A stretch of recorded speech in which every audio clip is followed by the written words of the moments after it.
د ماما لورې لږې اوبه خو راکړه نن خواسې م کور څوک شته نه لاړ نرګه د بېغیرته بچیه ولې ما داسې څه چل وکړو چې تا مانه داسې ګزار راکړو او زما خو په دې روغ کور کې صرف ستا سره مینه ده که نن نه پس دې کور ته بیا رالې نو ښه به درني او که بیا یې داسې غلط حرکت وکړو نو چغې کوم در باندې او دا ټول خلک در باندې راخبرومه زه زمنې ماما سیم ستا په خوله باندې یقین نه کړي خو زه خیر په بله موقع باندې به ګورو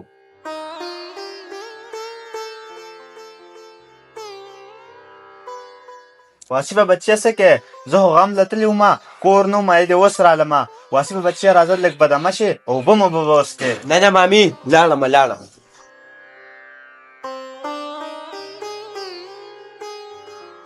مورې ته رالې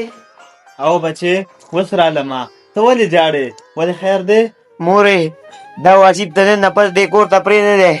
دا ډېر بېوقوفه دی ما دې غلی ځای له لاسه راوړو نه لورې دا څه وی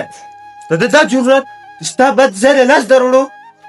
لورې ستا د پلار خورایې دی نو زه خو پکې اوس ته نه شم ویلی خو ته اوس په دې ټایم کې خاموشي وکړه او که ته بیا داسې بد حرکت وکړو که نه بیا به یې زه په دې کور بند کړمه نه مورې زه خو به یو خان مانیم نه ماپ کومه دی بار بار دلته راځي کله چارج ته موبایل ږدي کله د فریج نه اوبه راخلي کله یو چل کي او کله بل چل کي دی خو زموږ د بېعزتۍ پسې راپسې شوی دی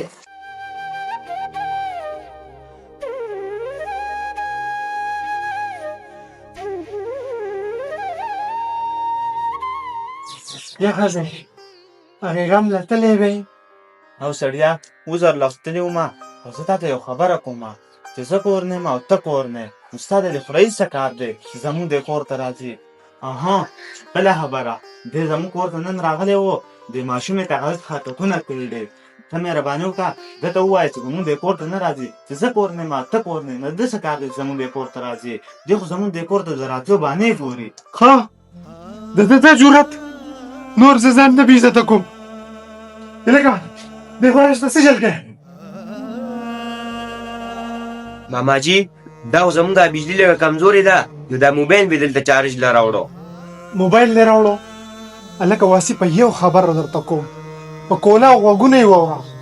آینده دپاره ګورې دلته کې هېڅ نابېسه فضول راتللی نه منې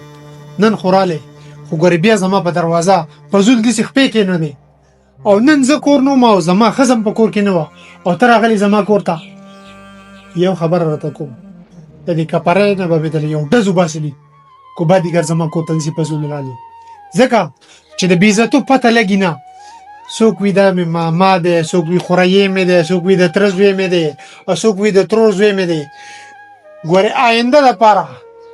ښځې دا خبره راته کومه یو سړی په دې خپل کور کې نه منو ځکه چې پردی سړی چې دی هغه تا ته نقصان نشي در رسولی هغه ته نشي بېعزته کولی عمرله به نقصان تا ته د خپل سړي نه میلاوي نو که اوس سبا زما بېعزتي وشي د خورایي د لاسه یا د تره د زوی د لاسه یا د بل د لاسه نو زه به د خپل سر دیوالونو له راپرېږدمه نو د دې نه ښه خبره دا نه ده چې خورایي دی د تره زوی دی ماما زوی دی بل دی چې دی اوس خفه کړمه نو کم سې کم په عزت باندې خو پاتې شمه هلکه نن رالې زما کور ته خو آینده دپاره چې زه کور نه یم او زما ښځه کور نه یي زمونږ کور ته د راتلو کوشش ونه کې او کله چې خپل خلک ستا د عزت دشمنان شي نو ته به بیا ګیله د چا نه کې کتونکو ټولو په خدمت کې دا عرض دی چې مهرباني وکړې دا ویډیو زیات نه زیات شیر کړئ ستاسو دپاره موږ ښایسته ښایسته اصلاحي ویډیوګانې راوړو تاسو زموږ سره ډېره مینه کوئ